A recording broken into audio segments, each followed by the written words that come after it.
There we go. Alright, what I'm going to do is remove some Skindivers. Take a look at this. This is what it looks like when it starts to migrate. This bottom one down here is just now starting to migrate. So what I'm going to do is I'm going to remove these 4 and leave this red one in place. I think as far as dermal goes in the neck, it would be a safer bet to use a micro instead of the Skindiver. I just don't think it has enough metal underneath the skin in that high motion area to maintain its placement.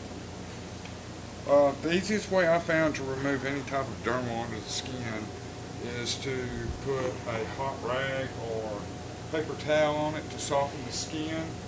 It also makes the skin a little more pliable and easier to work the dermal out from underneath the layers of skin, so it causes your client a little less pain, I guess you would say.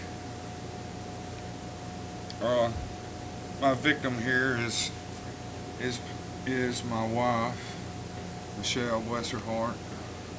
I'm always abusing on her like this here. She's a guinea pig.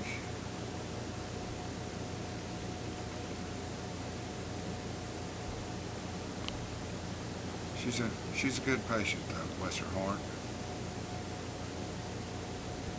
If I heard her next video, I'll have black eyes, man. Put that in the bloopers reel. Yeah, there you go. Alright, let me clean these up real quick. Just bear with me.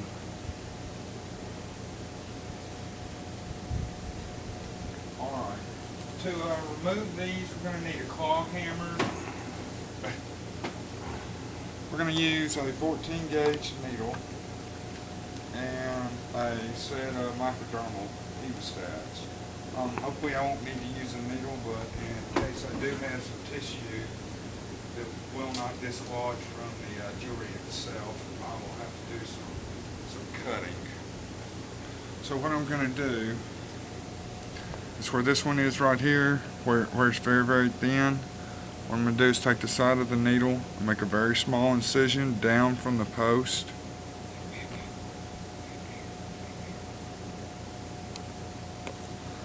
And see if I can't just slide this right out.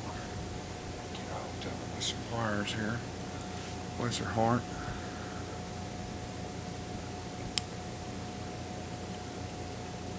Am I hurting you? It's tender. I don't know what it is. Alright, I'm going to have to cut a little more to remove this.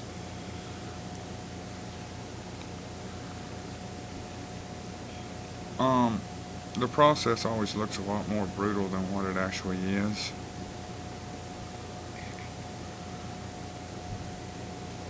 How's that, buddy? Bad? That one wasn't, but I'm sure the next one will be. It's a rather small incision, though. Yeah, yeah. Well, it's usually the thought of the client thinking about getting cut that makes it actually worse than what it is. See, what I'm going to do is raise this up to where I can see the metal just below the surface of the skin.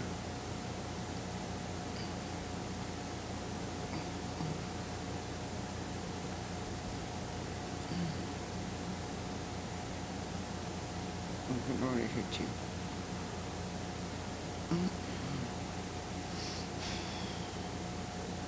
Bless her heart, she really liked this piercing, but she sleeps with her head down, and I just think it's a little too much motion for these Skindivers to be able to maintain.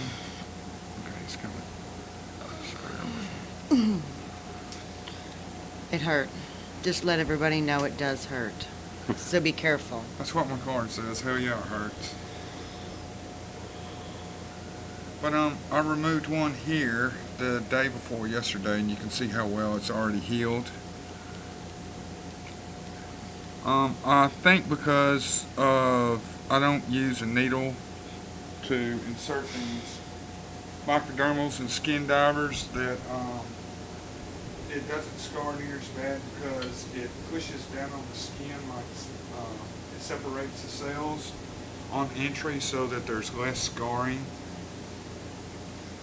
I think I'll quit here today instead of using her anymore. I have to live with her, and y'all might be seeing her on CNN if I continue to inflict pain on her. But I thought I would do a short video. Most of the stuff I see on YouTube and stuff is the dermals going in. I thought it would be a pretty good idea to do a video on removal of a dermal. So, What would you say aftercare is for this diver? what I recommend is for the first 3 days, if it's a skin diver, they recommend that you wear a band-aid on it to ensure placement in the skin for 5 days. Remove the band-aid once a day, twice a day, and wash it with sea salt. I use a combination of sea salt and tea tree oil. The tea tree oil kind of soothes a little bit. The sea salt helps dry up any infection or anything in it. On a microdermal, basically the same thing, except you only have to wear a band-aid for 2 days, because the microdermal has a long boot, has a long end and a short end. But these skin divers, they're a little different. Let me see if I can get one picked up here for you. This is a skin diver. It's not actually microdermal. They're a lot easier to insert. They're a lot easier to remove. But I am finding, upon starting to use these, the do's and don'ts on placement. So I hope that you guys found my video to be enlightening, and I appreciate all the support.